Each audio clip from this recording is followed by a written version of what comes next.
Boa noite, graça e paz. Quais foram as duas irmãs que ofereceram arroz doce para mim mesmo? Uma está aqui, vem buscar o seu livro de presente. A alma generosa prosperará. Cadê a outra? Vem cá, tu. A alma generosa prosperará.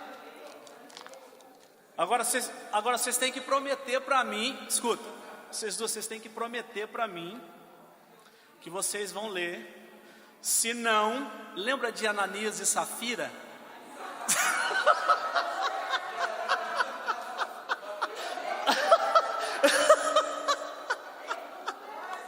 Não, eu só estou falando para vocês lembrar, não tem nada a ver, entendeu? Olha, mas mais que ler, vocês pratiquem a oração em outras línguas, que é uma ferramenta de edificação, tá bom? Amém, irmãos? Oremos então. Pai, no precioso nome de Jesus, foi tu, né? Pai, no nome precioso de Jesus, nós oramos, Senhor, que o Senhor nos dê espírito de revelação e sabedoria, espírito de revelação para que possamos conhecer e entender, e sabedoria para que possamos aplicar a Tua palavra em nossas vidas. Nós oramos no nome que é sobre todo nome, no nome precioso de Jesus. Amém e amém. Deixa eu só abrir aqui o tablet, deixa eu ver se é esse daqui. Pessoal, eu queria muito da sua atenção, porque nós vamos caminhar numa velocidade um pouquinho mais rápido essa noite, porque afinal de contas, depois nós temos uma prova a ser aplicada. Parece que eu não ouvi nenhum glória a Deus, aleluia. Tem nenhum glória a Deus aí, rapaz? O que será que aconteceu, hein? Para mim, nós paramos na página 31, é isso? A última lição que nós falamos foi sobre 37? Eu falei da natureza divina perdida? Puxa vida, vocês estão adiantados, hein? Então, página 37. Mas nós vamos continuar na mesma velocidade ainda. Amém? Irmãos, eu não vou recapitular tudo aquilo que nós falamos, porque eu penso que vocês gravaram, está lá no YouTube, vocês têm a apostila, e eu espero que todo mundo tire 11.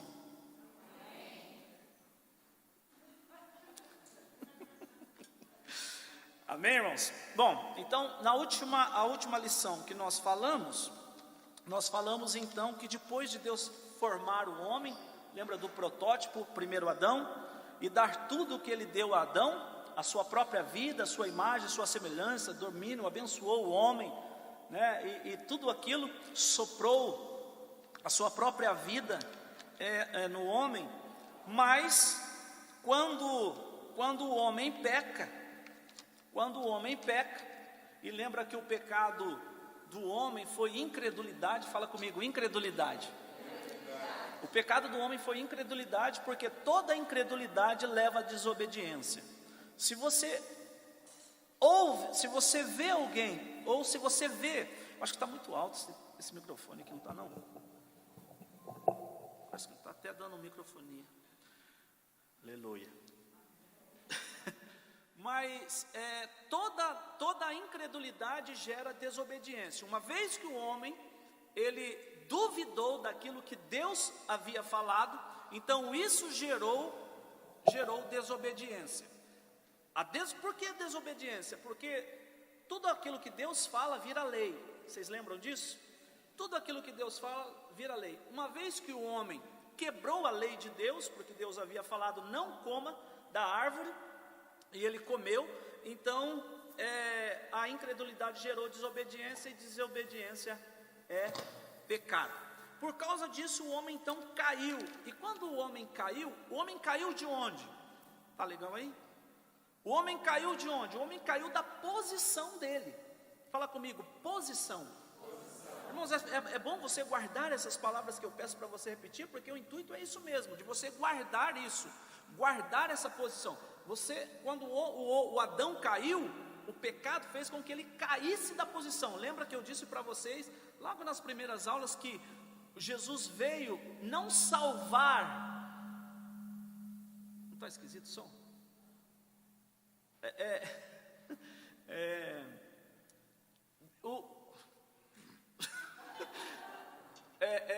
Jesus veio salvar não quem se havia perdido. Vocês lembram disso? Ele veio salvar o que se havia perdido. O que se perdeu? A posição. Amém? Por isso que a palavra justiça tem a ver com... A palavra justiça significa reposicionar. Então o homem perdeu duas coisas, na verdade, nessa queda. Ele perdeu a posição e a natureza. Diga comigo, posição e natureza. Posição e natureza, duas coisas de extrema importância que o homem perdeu. Mas vamos aqui na página 37 então, né? Natureza perdida, a natureza humana. Efésios 2:3 diz: éramos por natureza filhos da ira. Olha só do que ele está tratando. Éramos por natureza filhos da ira. Então, na verdade, o pecado tem a ver com natureza. Nesse momento é preciso dizer que o homem sem a natureza divina está em situação grave. Lembra que eu falei para vocês que o espírito do homem, ou ele está associado à natureza de Deus, ou ele está associado à natureza do pecado. O espírito do homem, ele não está isolado de uma dessas naturezas. Ou ele está com uma, ou ele está com outra. Ou está com Deus, ou está com o capeta. Nesse momento é preciso dizer que o homem sem a natureza divina está em situação grave, porque ele não só perdeu todas as bênçãos advindas da criação, não só está morto espiritualmente, porque o Espírito de Deus já não habita mais no espírito do homem, mas recebeu uma natureza pecaminosa e satânica dentro dele. Irmãos, as pessoas irão para o inferno por causa da natureza, não por causa dos atos. Da mesma forma que quando o Senhor Jesus voltar, quem será arrebatado é quem tem a natureza de filho. Amém? Natureza define o mundo espiritual, tá bom? Amém? Versículo de Efésios 2, de 1 a 3: ele vos deu vida, estando vós mortos em vossos delitos e pecados, nos quais andastes outrora, segundo o curso desse mundo, segundo o príncipe da potestade do ar. Eu aconselho você a ler Efésios, porque Efésios é extraordinário. Efésios fala da igreja. Segundo o príncipe da potestade do ar, do espírito que agora atua nos filhos da desobediência. Fala comigo, filhos da desobediência. Por que filhos? Está falando de uma natureza que faz com que as pessoas tenham atos. Deus nunca trata com atos. Deus trabalha primeiro com a natureza. Uma vez que Ele trabalha com natureza, então os atos serão transformados. Amém? Entre os quais também todos nós andamos outrora, segundo as inclinações da nossa carne, fazendo a vontade da carne e dos pensamentos. E éramos, fala comigo, éramos. Aleluia. Éramos, está falando que você... Está falando de você, porém no passado, não agora. Agora é Romanos 8. E éramos por natureza filhos da ira, como também os demais.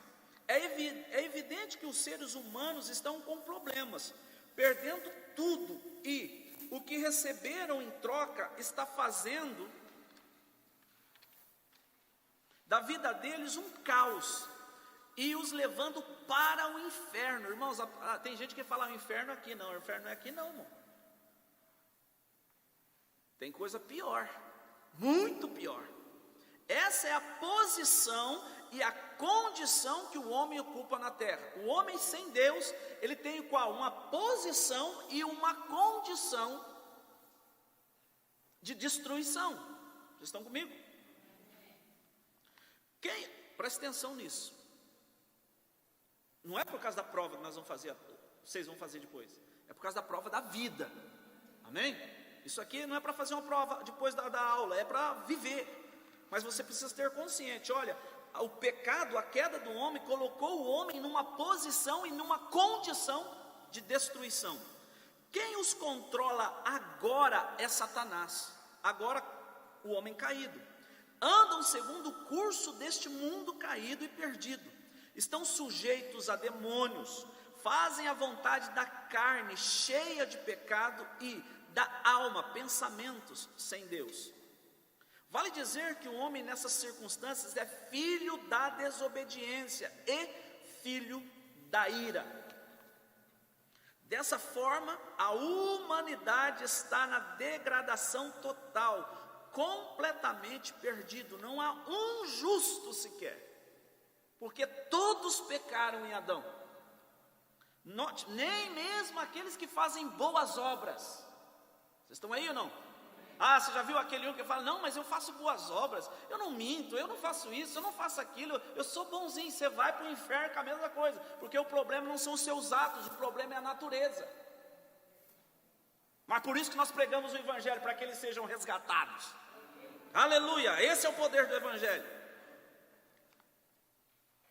Note que já lá no Éden, o homem perde a inocência e a dignidade. O medo se instaura, perde a justiça. Preste atenção nisso.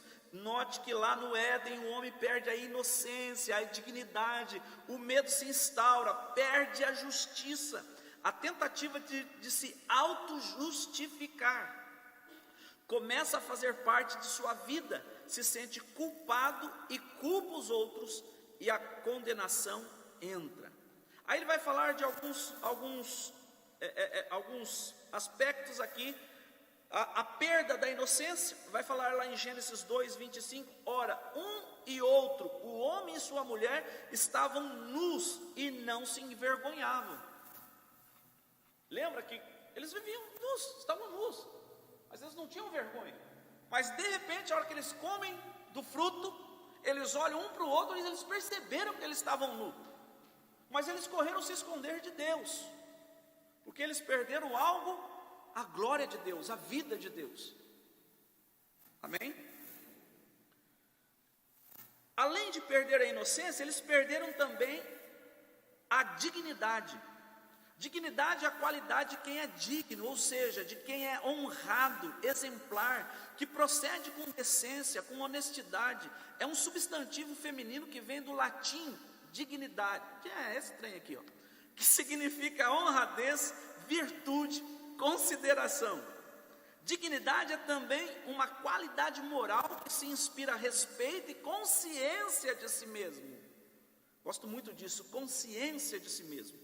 É o amor próprio, é o brio. Dignidade é autoridade, nobreza, qualidade do que é grande, nobre, elevado. O homem perdeu tudo isso com a queda. Observe Adão e Eva, esconderam-se de Deus, ficaram com medo. Quem é nobre, digno, tem decência, não se esconde, não teme. Gênesis 3:8 diz, esconderam-se da presença do Senhor Deus. Quando eles olham para si, e eles não veem mais em si a justiça de Deus, a glória de Deus, a essência de Deus, eles percebem que eles agora se tornaram indignos para se apresentarem diante de Deus. É por isso que quando Deus vem, eles fogem, eles se escondem. Vocês estão aí?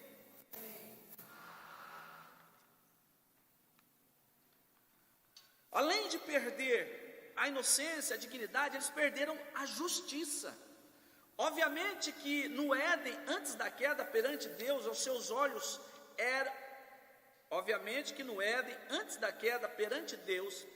aos seus olhos éramos limpos, puros, santos e justos. Não havia nada de errado conosco. Estamos falando de Adão. Não existia mancha, erro, nem pecado. Todavia, o pecado de Adão nos fez perder a natureza de Deus. Irmãos, isso é terrível. Assim, morremos espiritualmente na condição de morto. Somos ímpios, perdemos nossa justiça. Dessa forma, com a queda, ao perdermos o que tínhamos de mais precioso, que era a nossa posição correta perante Deus. Perdeu o quê? Posição.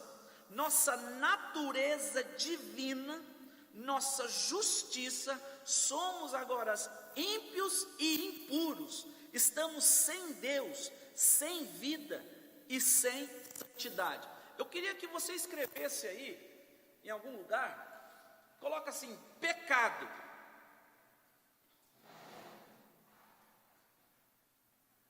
O pecado é um sentimento de falta. Tudo que é pecado vem de um sentimento de falta. Adultério, um sentimento de falta. Roubo, sentimento de falta. Tudo tem a ver com sentimento de falta. Quando o homem sente que não tem, então aí ele deseja. Certo?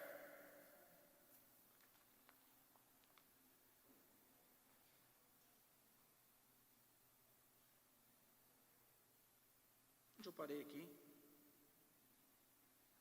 Tá. Justiça é estar na posição correta perante Deus. Gênesis 3:7. Abriram-se então os olhos de ambos e perceberam que estavam nus.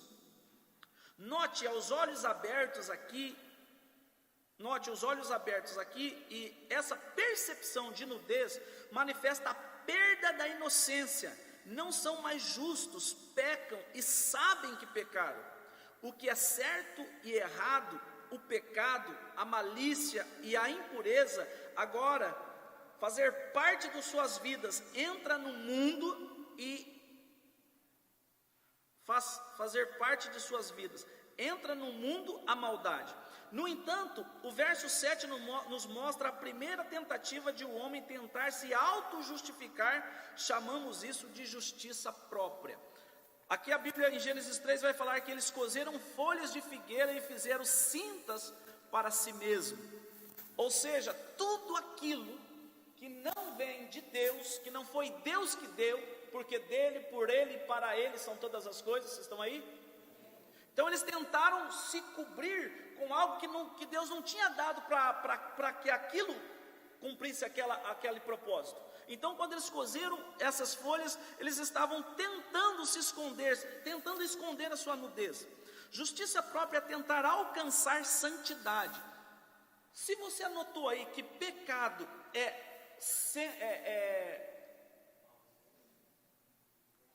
sentimento de falta, eu sei que na Nova Aliança, no Novo Testamento, nós consideramos que santidade é separado, amém?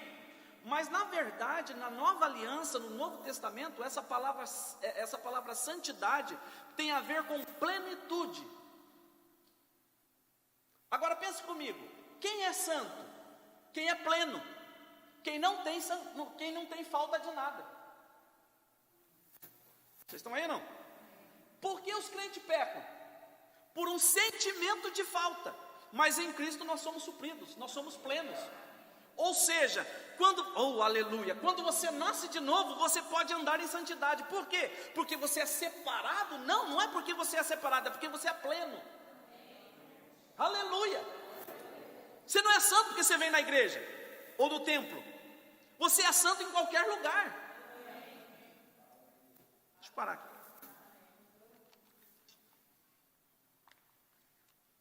Aleluia. Agora me coçou para parar por aqui, mas eu tenho que seguir. Aleluia. Não dá um glória, senão eu me atiro, hein?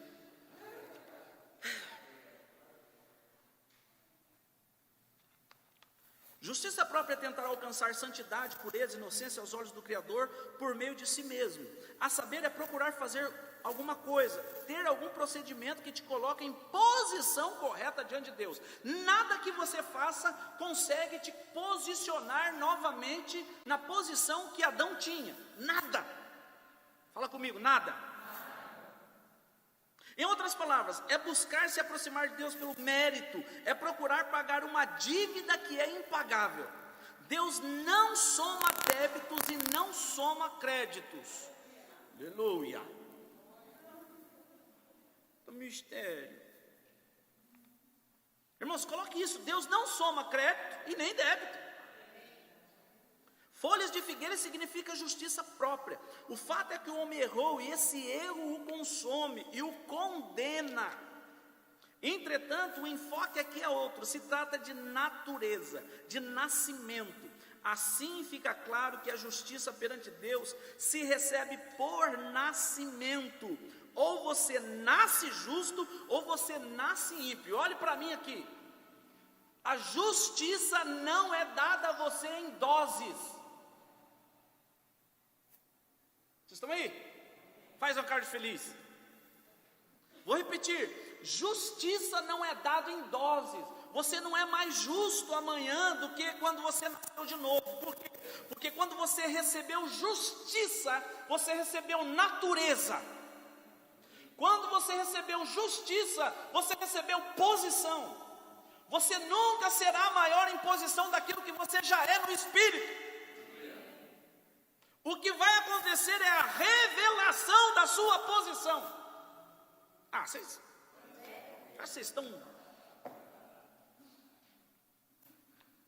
Lembre-se disso, mesmo quando você peca, você não deixa, a sua justiça não é menor, a sua prática de justiça pode ser, mas a sua justiça não.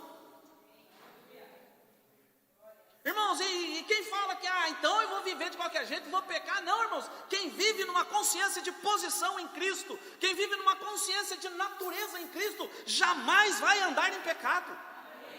Irmãos, nós conhecemos isso para liberdade, não para escravidão. Aleluia, esse é o poder da nova aliança, da nova criação. Isso me empolga. Aleluia. Esqueci que é uma aula.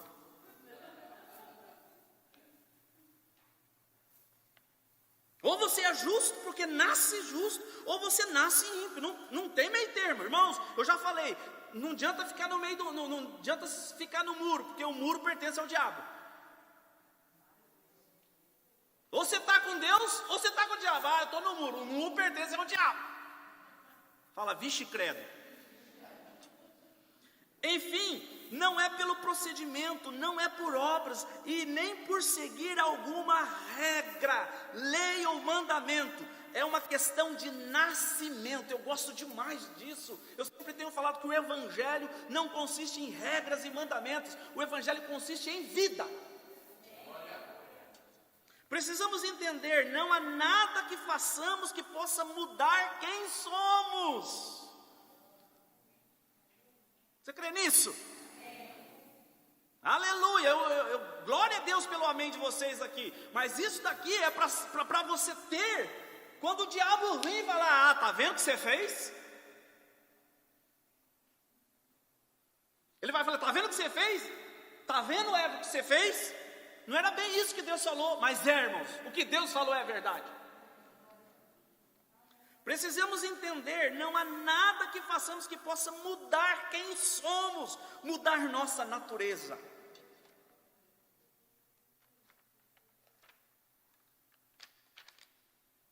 A única maneira é nascer correto, nascer na família certa, é questão de linhagem, de origem. Por isso que Jesus diz a Nicodemos que é indispensável o nascer de novo.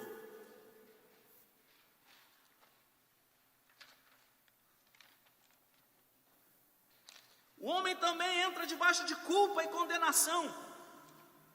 Como se percebe? Ao errar, imediatamente tudo muda na vida de Adão. A saber, perdeu a natureza divina, que é a vida zoe. Consequentemente, a comunhão fica prejudicada e a semelhança com os atributos divinos não se tem mais. Ou seja, tirou a essência, tirou a natureza, tirou tudo que era semelhante e igual a Deus. Nesse passo, perde as bênçãos.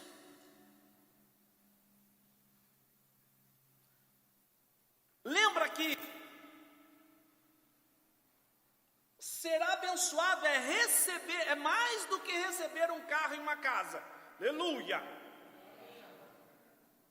Ser abençoado é receber a habilidade, a capacidade para prosperar. Perdeu isso. E quando eu falo prosperar, eu falo em todos os sentidos. Nesse passo perde as bênçãos, a saúde, a prosperidade. O medo é um sentimento, espírito maligno. O medo é um espírito paralisante. Começa a fazer parte de sua vida, perde inocência, dignidade, não consegue obedecer mais a Deus, pois agora é incrédulo. Não é interessante como as crianças acreditam nas coisas? Porque são inocentes. Se o pai fala, olha, vai acontecer isso, vai acontecer isso. Mas quando se perde a inocência, quando se pensa que temos a capacidade de conhecer o certo e o errado, você não confia mais. Por isso, aleluia, seguimos.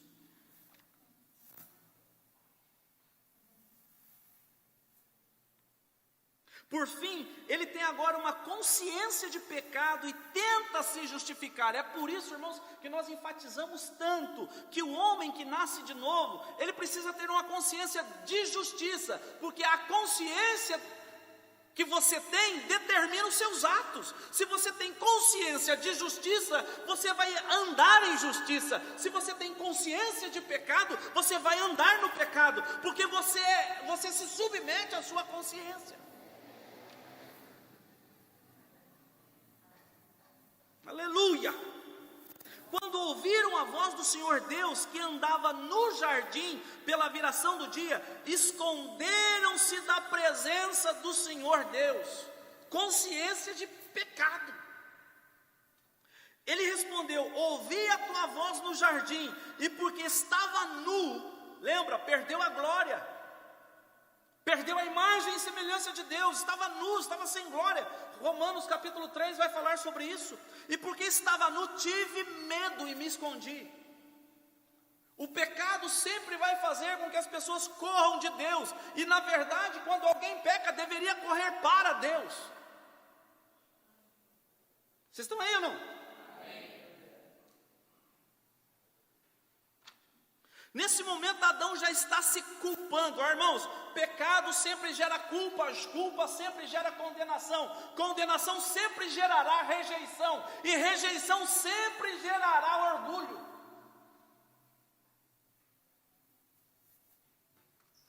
Misericórdia.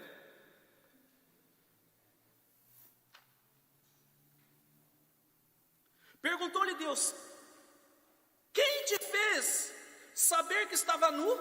Comesses da árvore de que te ordenei que não comesses?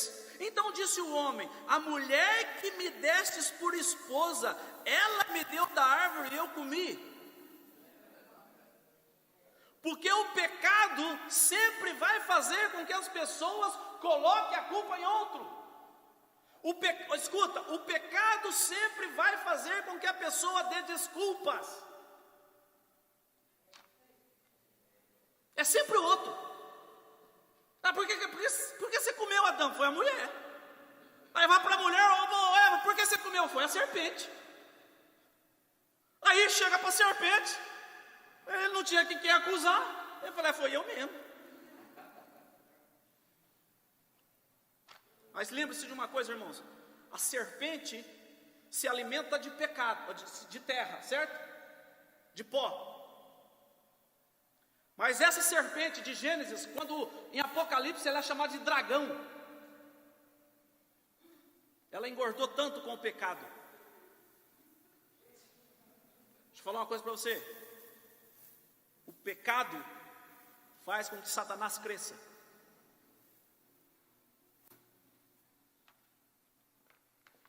Não dê nada para o inimigo de Deus. Bicho nojento. O homem agora culpa a Deus, a mulher que destes, a mulher por sua vez culpa a serpente. Disse o Senhor Deus à mulher: que é isso que fizestes?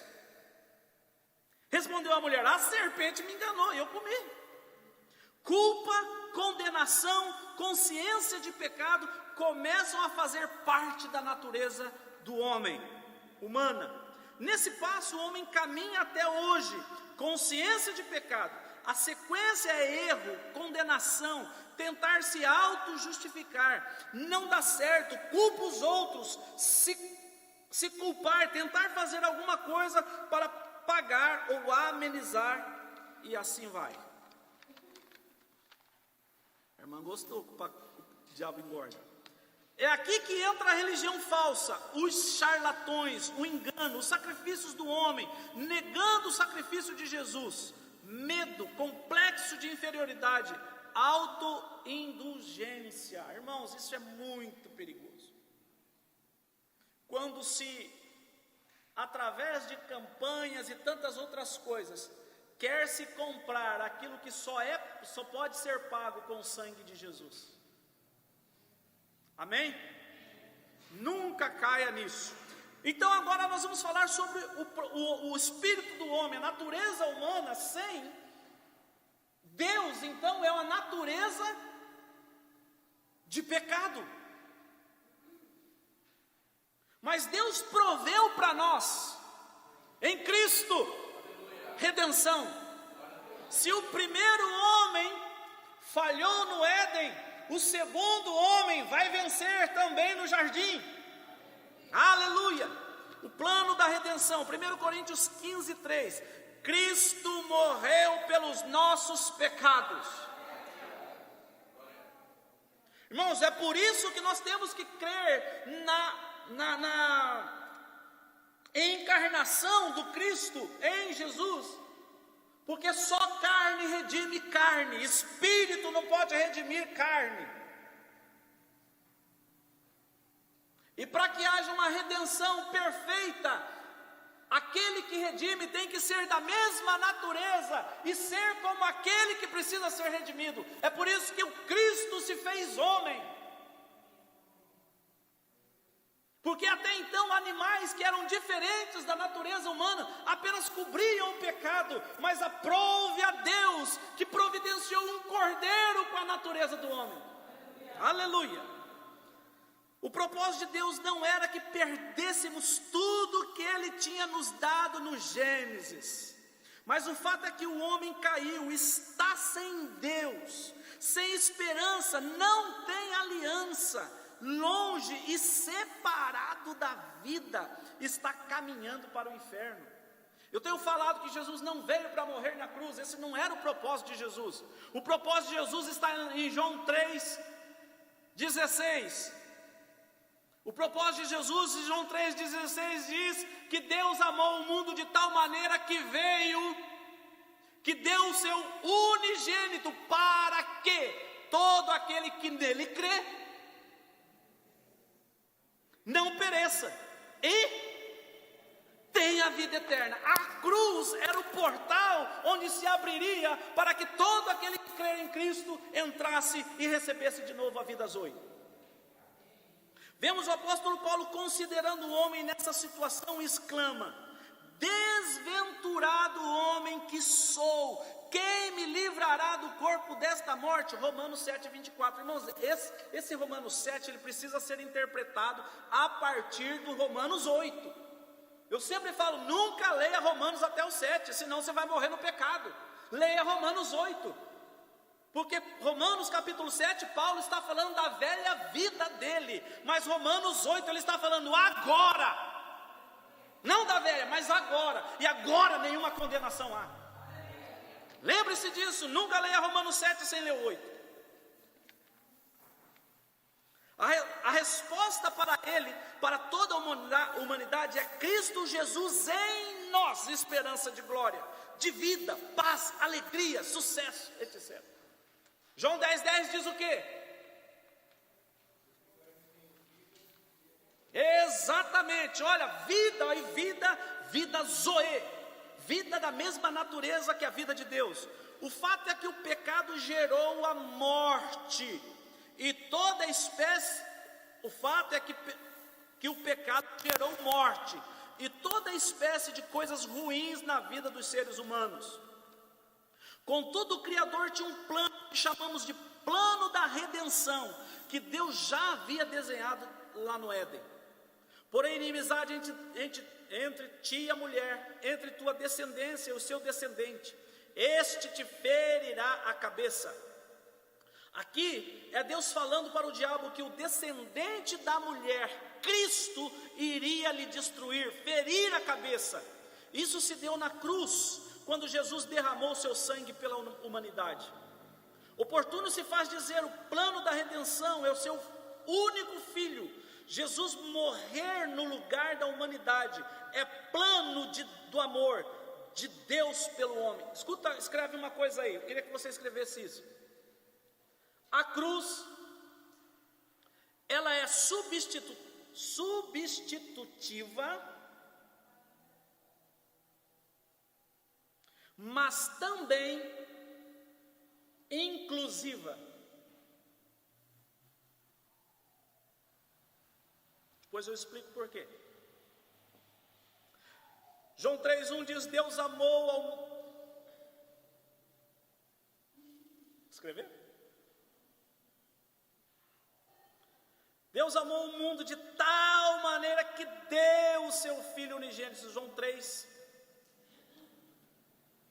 Está João 3,1, faltou um 6 aqui.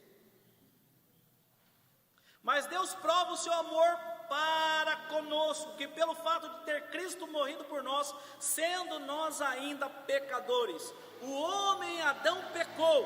Romanos 5 vai dizer isso. Se pelo pecado de um homem muitos foram declarados pecadores, pela obediência de um só, muitos são declarados justos. Por que muitos? Porque é todo aquele que crê.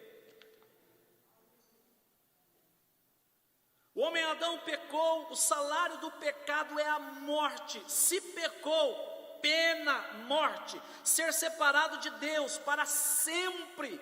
Todavia Jesus nos substituiu na morte, morre em nosso lugar, e Ele morreu por todos.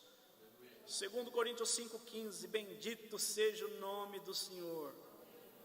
Esse 2 Coríntios 15 aqui, eu acho ele extraordinário, que ele continua dizendo, para que aqueles que vivam para aquele que por eles morreu. Amém, irmãos? Pois também Cristo morreu uma única vez pelos pecados, o justo pelos injustos, para conduzir-vos a Deus. Vale registrar aqui que o propósito não era apenas Cristo morrer por nossos pecados, mas era nesse ato restaurar o homem à sua posição de origem, devolver Zoe ao homem, dar-lhe a própria vida de Deus de volta. Presta atenção nisso. Na cruz, o sangue perdoou os nossos pecados. Amém? Mas em Romanos capítulo 4 vai dizer que nós morremos com Ele, porque se morremos com Ele, também ressuscitaremos com Ele. Então deixa eu colocar algo para você. O sangue perdoou seus pecados. Amém? Mas quando Ele morreu, através do seu corpo, nós morremos com Ele. Daqui a pouco eu falo sobre isso. Diga, perdão dos pecados, pelo sangue e vida, pelo corpo. Te mostro isso daqui a pouco. Vale registrar aqui que o propósito não era apenas Cristo morrer pelos nossos pecados, mas era nesse ato restaurar o homem à sua posição de origem, devolver Zoe ao homem, dar-lhe a própria vida de Deus de volta. Observe o que Jesus diz de si mesmo: eu vim para que tenham vida e a tenham em abundância, uma vida que vai além.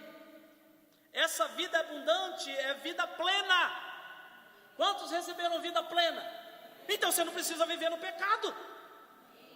Você não precisa do pecado, porque pecado é para quem tem sentimento de falta. Nós recebemos plenitude de vida. Aleluia.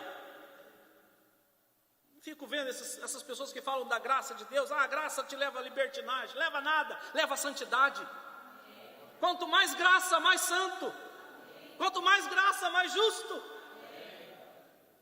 Logo após ressuscitar, Jesus vai até os discípulos e repete o sopro da criação. Isso aqui é João 20, amo João 20. É João 20 mesmo. E havendo dito isso, soprou sobre eles e disse-lhes: recebei o Espírito Santo. Irmãos, não vou falar o que eu ia falar. Como se pode perceber, assim como foi no Gênesis, Deus soprando na narina do homem o fôlego da vida, naquele ato dando a ele não só o espírito humano, como também parte de si, de sua essência, do seu espírito, de sua vida.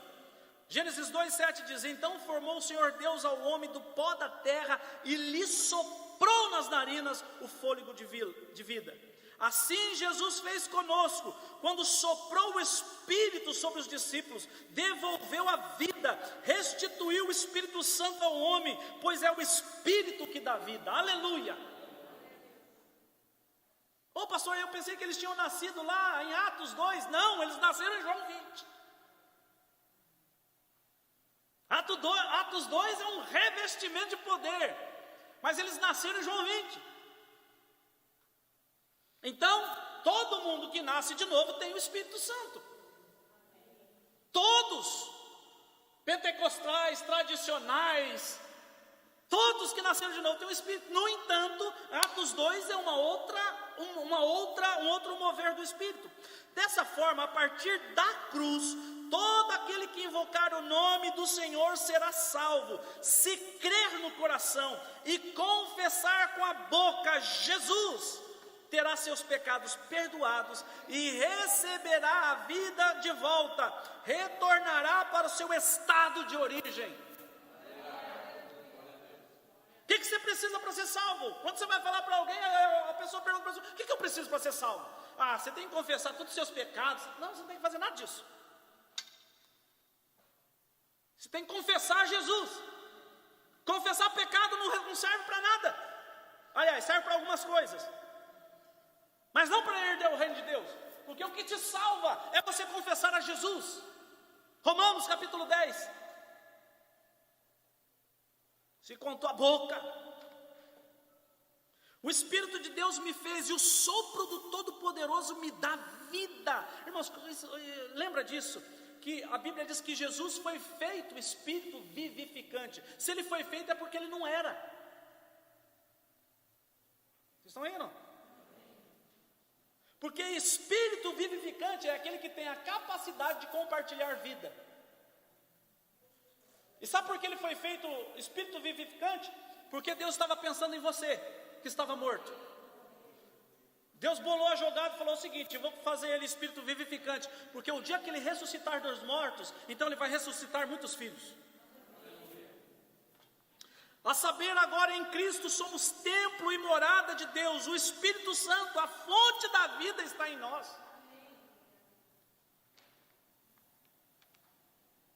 Não sabeis que sois santuários de Deus e que o Espírito de Deus habita em vós? 1 Coríntios 3,16. Enfim, o plano da redenção era restaurar o homem à sua posição de origem perante Deus. Isso se deu em Cristo, na cruz do Calvário, morrendo por nós. Seus pecados foram perdoados. Quantos, pastor? Todos. Sei não, pastor. Até os futuros. Irmãos, todo o seu pecado já era futuro. A cruz foi há 2000 anos atrás. E deixa eu dizer algo para você. O Cordeiro morreu há 2000 anos atrás. Ele morreu antes da eternidade. Morreu na eternidade. Uma vez que agora o Cordeiro morre, Deus começa então o plano da redenção. E o plano da redenção não é somente nos perdoar. Fala comigo, o plano da redenção não é somente nos perdoar. Tem gente que pensa que salvação é tudo, perdão de pecados é tudo. Não, salvação de pecados, perdão de pecados é apenas o início, o começo. Vocês estão esquisitos. Estado original, Gênesis 1:27. Criou Deus, pois, o homem à sua imagem, a imagem de Deus o criou. Deus começa então agora, uma vez que Jesus, o Cordeiro, vai para o sacrifício, ele é morto e agora ressuscita. Deus então começa o plano da restauração do desenho original. Lembra aquele desenho original?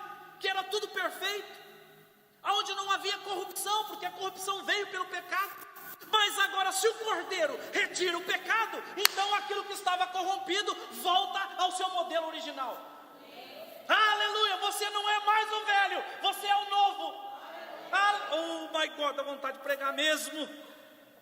Rapaz, falar nisso, eu vou passar uma série lá na minha igreja, eu acho, só pregando a apostila do pastor. Aí depois põe lá, crédito, pastor Alexandre. Aleluia. A partir de agora, adentraremos a um novo tempo. Diga, novo tempo.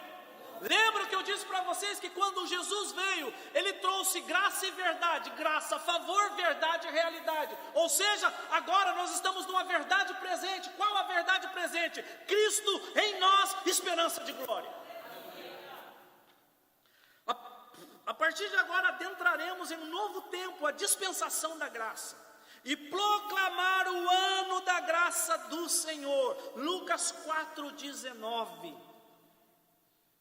É sobremodo importante frisar, estamos vivendo no tempo da dispensação da graça de Deus. Chamamos isso da plenitude dos tempos.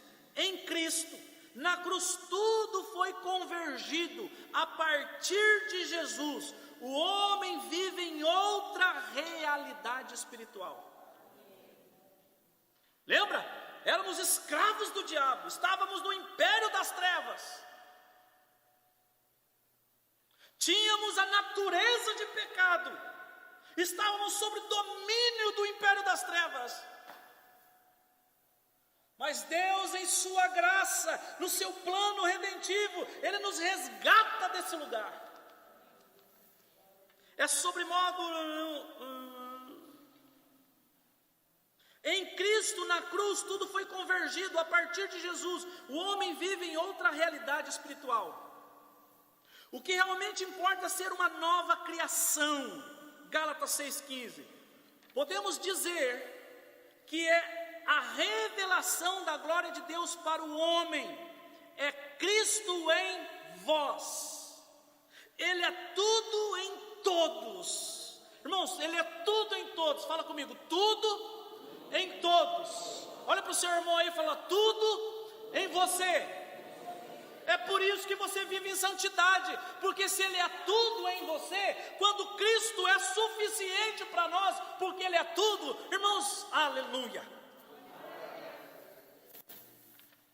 Tinha uma música que dizia, não vou cantar, pelo amor de Deus. Eu pregando já não dá, agora cantando. Mas é bem antigo, é um hino que diz assim, vou soletrar. Cristo é tudo para mim. Ele é o tesouro que eu tenho, guardado em meu peito. Ele é tudo para mim. Irmãos, por mais músicas cristocêntricas na igreja,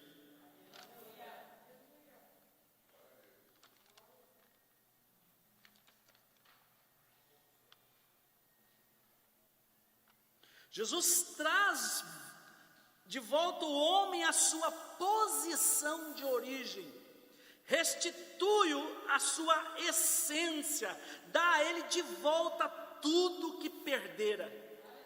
Além de termos os pecados perdoados, quando falamos de pecados, falamos de atos, a pena paga, de recebermos de volta a vida, de sermos morada de Deus. Ou seja, pecados como atos foram perdoados, mas pecado como natureza agora saiu de nós, e o que entrou em nós é a vida zoe.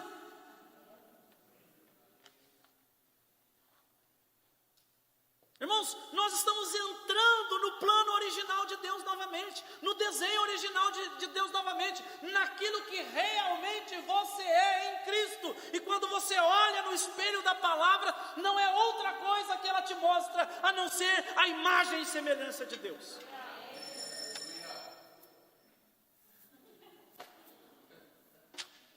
Amém. Ainda bem que sobrou pouco. Depois do intervalo nós vamos terminar aqui e fazer a prova, mas vai ser coisa rápida.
Amém?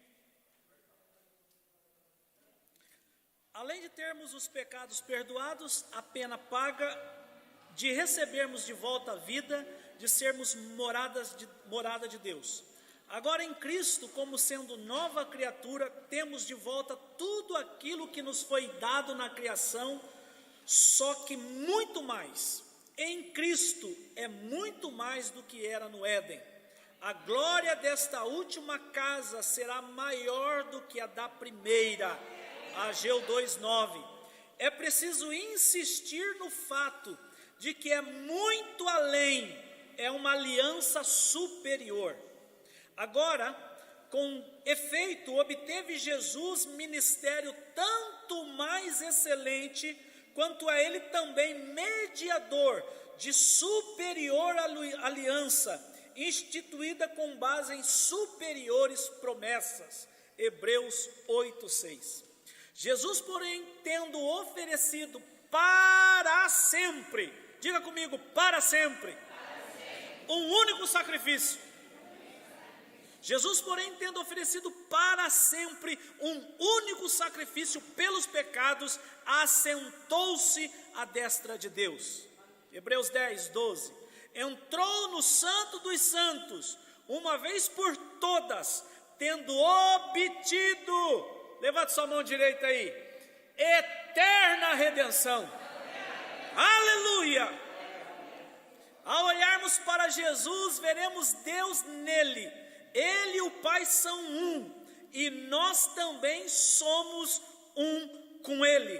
A nova criatura tem a comunhão restabelecida. Aleluia! Glória a Deus! A fim de que todos sejam um. Essa é a unidade perfeita. A unidade perfeita não é muitos.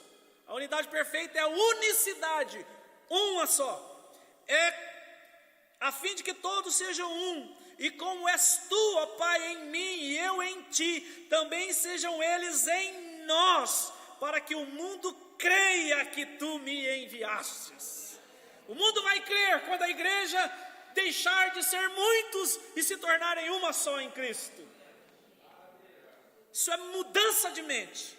Jesus veio revelar Deus, não somente isso, mas mostrar ao homem sua posição correta. Vê Jesus andando na terra, é assim que você deveria andar. Um zemenzinho.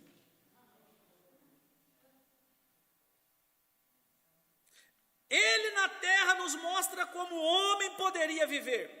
Se analisarmos sua vida, veremos que ele dava ordem para a natureza, o mar, o vento e a tempestade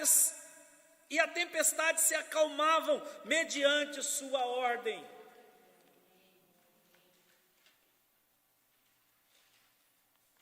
Estou buscando um versículo aqui na cabeça, não chega. Os demônios fugiam dele. Os demônios fugiam dele, se subordinava a ele, a doença se submetia à sua fala, o alimento se multiplicava, nem morte conseguiu vencê-lo. Você sabia que o evangelho deveria ser pregado a toda criatura? Você acha que o evangelho precisa ser pregado a todas as pessoas? Mas não é isso que a Bíblia diz. A Bíblia diz que o evangelho precisa ser pregado a toda criatura. Por isso que Jesus falava ao vento. Por isso que Jesus falava às árvores. Oh, aleluia!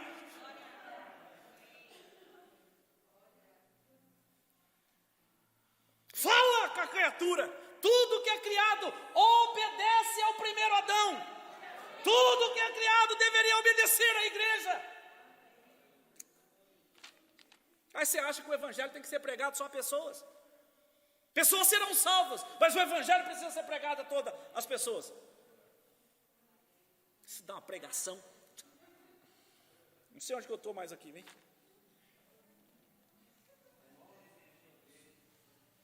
Onde que eu estou aqui? Vixe.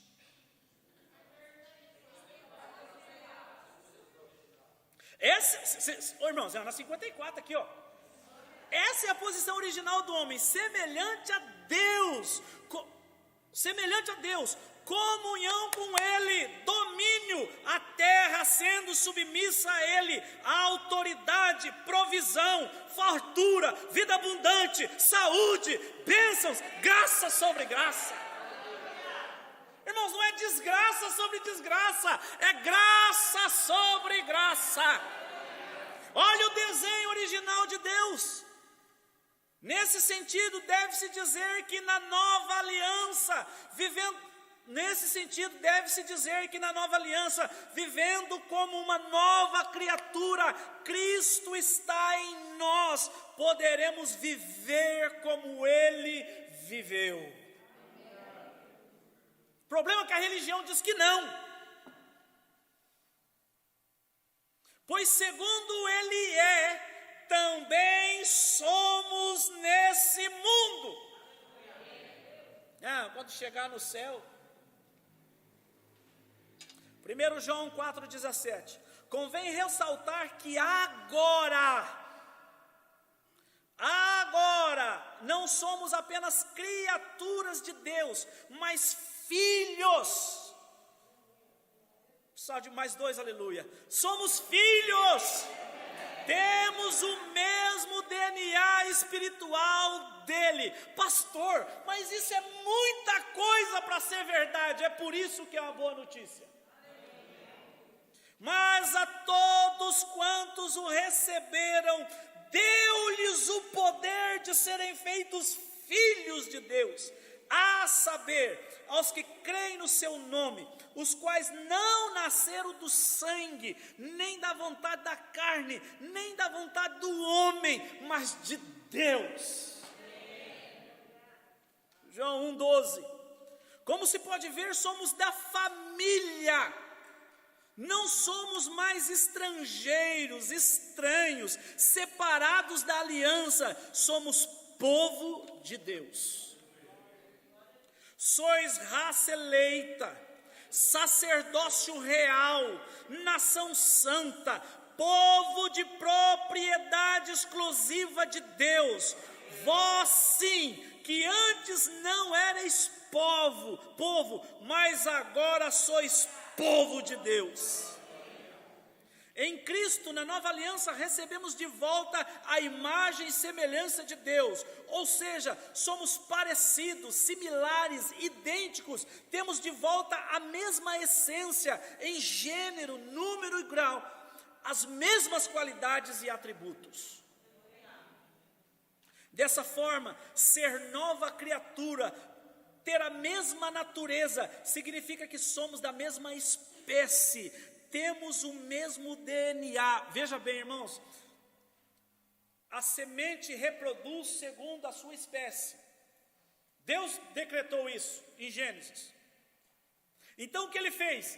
Ele deu o filho dele como semente. A semente reproduz segundo a sua espécie. Ele queria uma família, então ele deu um filho.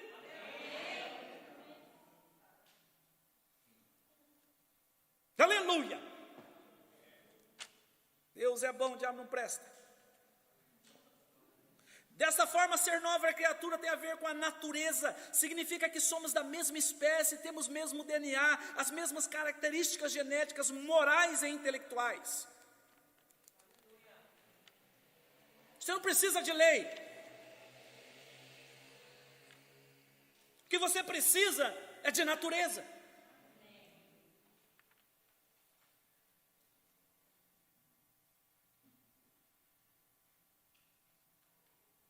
Enfim, Deus estava em Cristo restaurando as coisas. 2 Coríntios 5 diz que Deus estava em Cristo reconciliando consigo o mundo.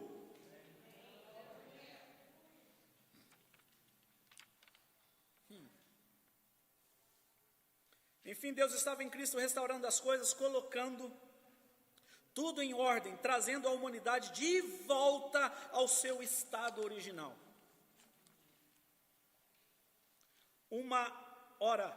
Tudo provém de Deus, que nos reconciliou consigo mesmo por meio de Cristo.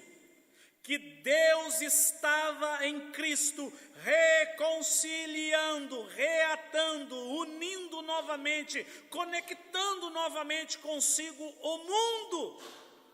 Lembra? Deus nunca foi nosso inimigo, nós éramos inimigos de Deus. Portanto, em Cristo temos a semelhança e a imagem de Deus, recebemos a natureza divina. Espero que isso esteja borbulhando no seu coração, suas particularidades, qualidades e características peculiares. Por isso que nós falamos que o homem na terra era Deus. Deus se reproduziu ali. Lembra que eu falei que Deus vai fazer o homem, não tem por que olhar, então ele olha para si mesmo, ele fala, vou criar alguém à minha imagem e semelhança, e fez o homem, fez Adão, de glória e honra o coroaste. Cara, ele desfilava lá, tudo se dobrava para ele, aleluia. Portanto, em Cristo temos a mesma semelhança e imagem de Deus, recebemos a mesma natureza divina, suas particularidades, qualidades e características peculiares. Finalmente, tudo aquilo que havíamos perdido em nós, perdido é nosso em Cristo. Seu poder e autoridade, força e glória, seu amor e sua graça, sua bondade, está de volta em nossa essência. O primeiro Adão perdeu ou vendeu ou deu autoridade ao diabo. Deus nunca deu autoridade ao diabo, mas o primeiro Adão deu. O segundo Adão, quando ele ressuscita, ele diz, tenho recebido autoridade nos céus e na terra. Ao homem foi restituído a autoridade na terra.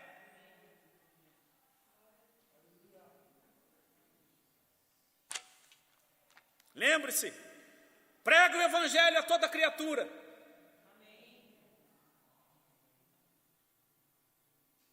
Fale as circunstâncias. Esses dias eu ouvi o pastor Cris e eu falei, não é possível, que eu estou ouvindo isso? Pastor, sabe o pastor Cris? Aquele Cris, oi, que é o nome lá, sei lá como chama aquele trem lá.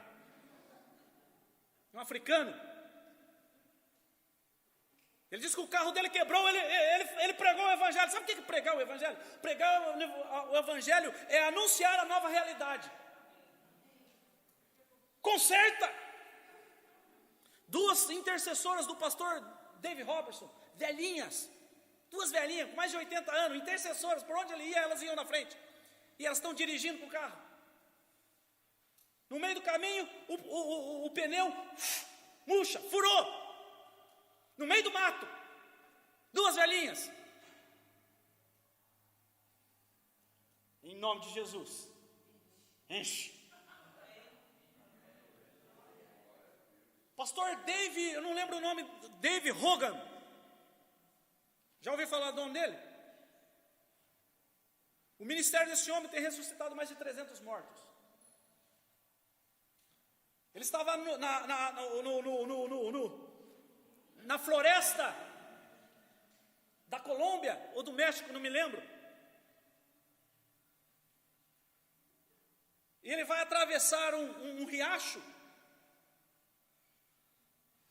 que ele achava que era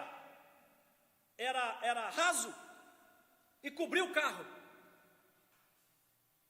O carro morreu. E a água começou a entrar no carro. E ele falou, e agora? Quem poderá me salvar? O Senhor disse para ele, liga o carro. Ele falou, Senhor, liga o carro. E ordene que o carro pegue. Saiu para fora.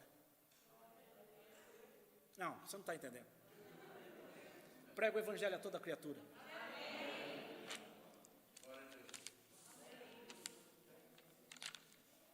Seus problemas estão esperando a sua voz. Nova natureza, diga comigo, nova natureza. Nós temos 5 minutos para terminar, porque nós vamos fazer prova. Nova natureza. Irmãos, a prova, meu Deus, a prova de vocês vai ser tão assim.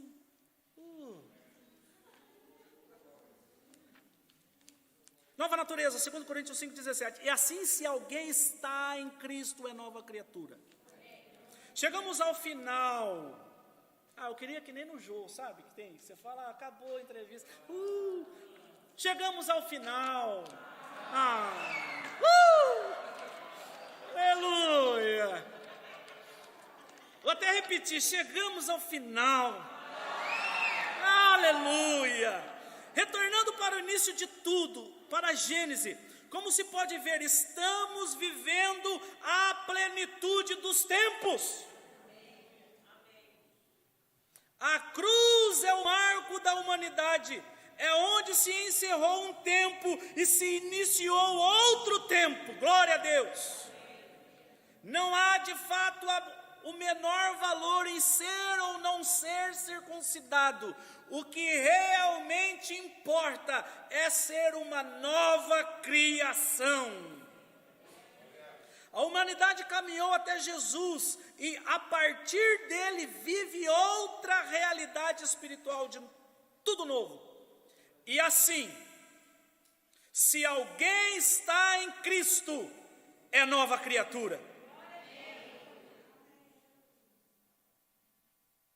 As coisas antigas já passaram, eis que se fizeram novas. 2 Coríntios 5,17. A nova criação nasceu do Espírito, foi gerada por Deus, pois segundo o seu querer, Ele nos gerou pela palavra da verdade, para que fôssemos como que primícias das suas criaturas. A semente espiritual que está em nós é eterna, não se corrompe. Coloca isso no seu coração. Você nasceu de uma semente incorruptível, por isso a sua natureza não se corrompe mais, é eterna, está garantido.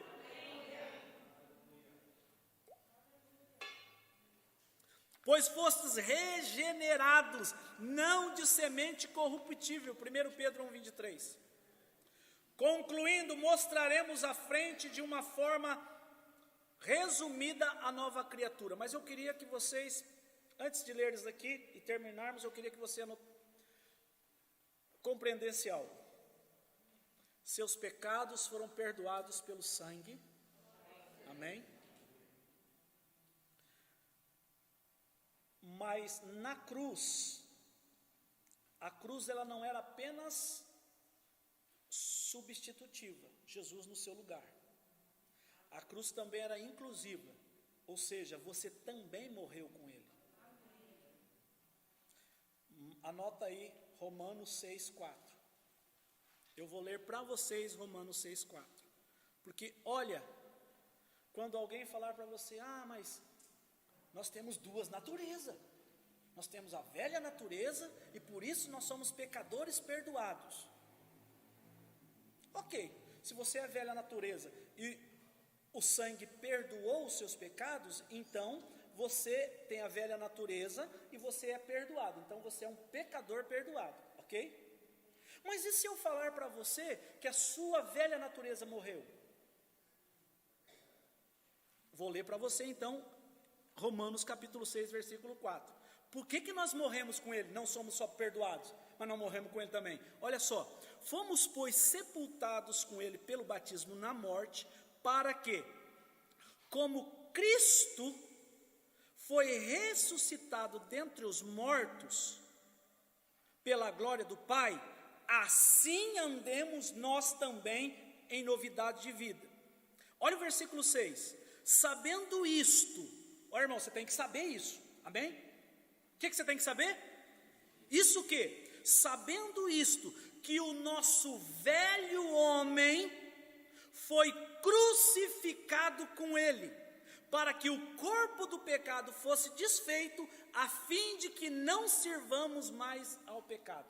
Então eu queria que você entendesse, o sangue nos perdoou, mas quando Cristo morreu na cruz e nós morremos com Ele, Paulo está falando que a nossa velha natureza morreu. E como a velha natureza morreu, Ele teve que recriar de novo. E aí Ele te fez, não pecador perdoado, mas agora Ele te fez justo. Ou seja, Ele te reposicionou no lugar de origem. Ele te fez segundo o protótipo, Jesus Cristo.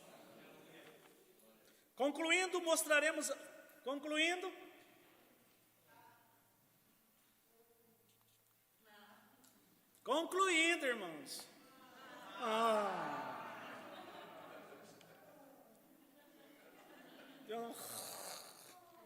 Concluindo, mostraremos à frente de uma forma resumida a nova criatura. Ser nova criação é ser da família de Deus, filho de Deus. É ter uma aliança eterna com o Criador, que consiste em Deus lhe fazendo o bem. É ter os pecados perdoados, não ter mais consciência de pecado, mas de justiça. É ter o Espírito Santo dentro, ter um novo espírito e um coração novo. Não existe essa que o coração do homem é enganoso. O coração do homem é enganoso para quem não nasceu de novo. Quem recebeu um novo coração não precisa ter um coração enganoso. Senão Deus te deu o coração para quê? Ficasse com o velho.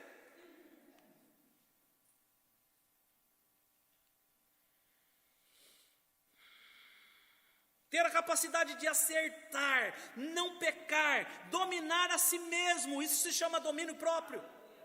Ter autoridade, domínio, abundância, necessidades supridas, igualdade, semelhança com Deus, honra, glória, força, poder, dignidade restaurada, poder contra o inimigo. Ai, pastor, tenho medo de ser retalhado. Eu não sei onde arrumaram isso. É porque não leram Lucas 10, 19. Eis aí vos dei autoridade sobre todo o poder do inimigo, e nada vos causará dano algum. Está falando do homem, do desenho original de Deus. Nova criação é estar em Cristo, criado nele, e por ele, e para ele. Oh, bendito seja o nome do Senhor. É ser batizado, imergido nele, ser totalmente revestido dele. Irmãos, o evangelho é tudo sobre ele. É ter morrido com Cristo, sepultado com ele, ressuscitado com ele, e estará assentado agora em Cristo, à direita de Deus o Pai. Temos a liberdade restaurada. Em Cristo, o nascido de novo recebeu de volta força no corpo e saúde divina. Somos justos, santos, puros, limpos, abençoados, curados. Temos uma herança. A nova criatura, a vida de Deus reina nele. Seu jeito, seu modo, seus atributos, seus frutos, seu amor, sua alegria, paz flui, bondade, generosidade, harmonia, domínio próprio, mansidão. Sabe o que é mansidão?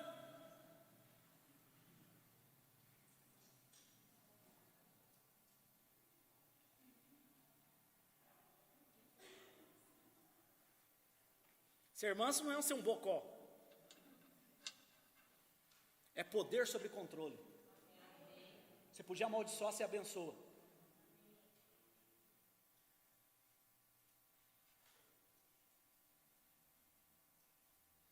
Aleluia. Enfim, a nova criação já venceu. Na verdade, é mais que vencedor. Muito mais. Irmãos, eu espero que essa apostila que é sua, ela não seja jogada lá num cantinho, numa gaveta, e você volte a estudar, a ler, reler, e que essas verdades ministradas esses dias não seja apenas teoria para fazer você para fazer de você um crente cabeção, aquele que tem muito conhecimento, mas não tem prática. Que essa aula, que essas aulas, que essas ministrações, seja para que você aprenda, pratique e ensine a outros. Amém? E agora, como que a gente faz a prova? Pessoal da prova, tem alguém lá ou não? Ah, ela vem vindo.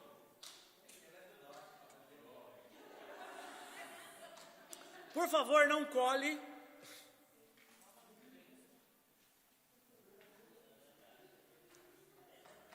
Todo mundo tem caneta?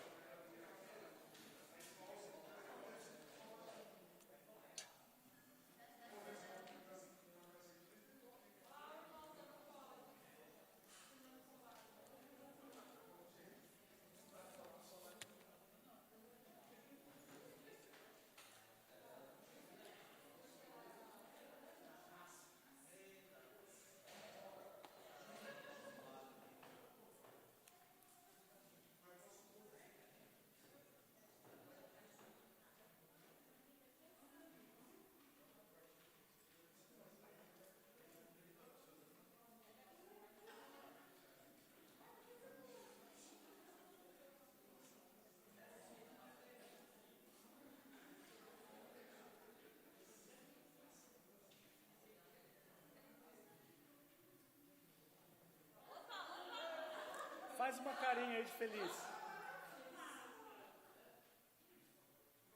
Vocês agora fazem uma carinha de feliz.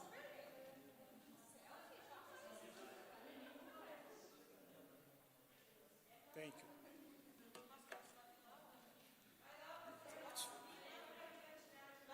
Tira uma para nós aqui depois, por favor.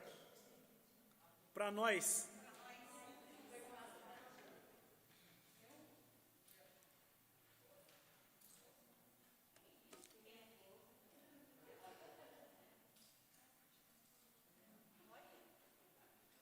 Daí eu ajudo.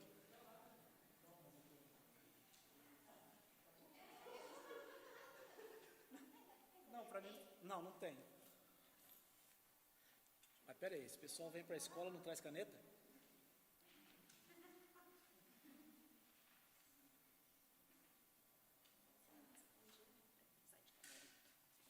Eu preciso responder uma também? E se eu errar? Se eu errar?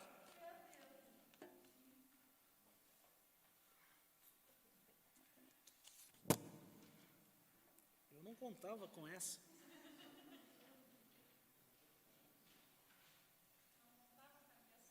Puxa vida, agora estou...